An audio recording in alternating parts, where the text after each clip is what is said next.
Tuesday, 15th of June, it was difficult to accept in those first daylight hours, looking at the state of Port Stanley, that the Argentines had been here for less than 3 months and that the British landing was less than a month ago.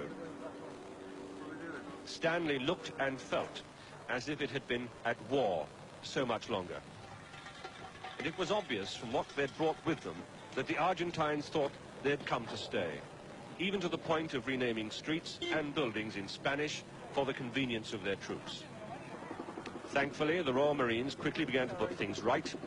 Men who had been here when the Argentines invaded on April the 2nd and had defended Government House returned there that first morning of peace and raised the flag over the building they'd tried so hard to defend.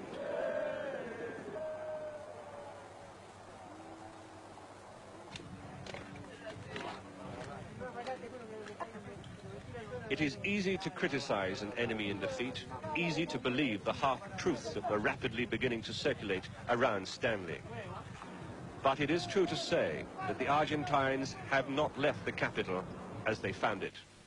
Their filth and vandalism is everywhere. It looked as if they'd been under siege for 12 months instead of 2. Proper hygiene must have been difficult in a garrison of 7 or more thousand men, but it wasn't helped by turning the floor of the post office into a public lavatory, with 3 months' excreta to be hosed away by Stanley's fire brigade.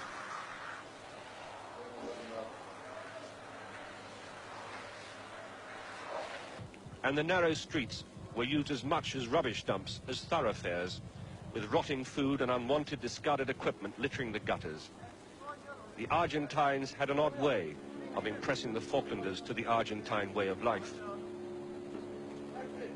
But the Argentine cause is not helped by our confirmation that they've placed one of their most lethal weapons, the 155mm long-range guns, deliberately in between people's houses, knowing how loath the British would be to fire back on them.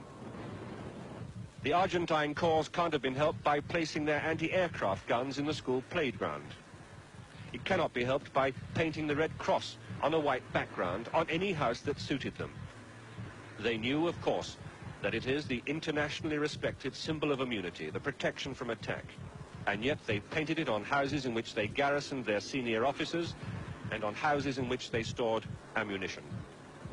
The school itself had been turned into an arms dump. There has to be something in the Geneva Convention or some such code of war that forbids it.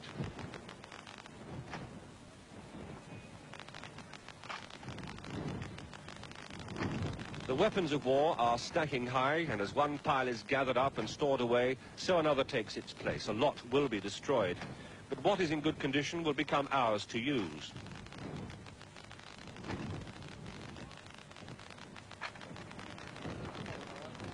As one British Army officer put it to me, the Argentine junta must be made to lose money as well as face. Certainly, their Falklands expedition is going to cost them. Their garrison was well stocked, and when we realized what had been available to them, we were grateful that the only thing they lacked was the will to fight.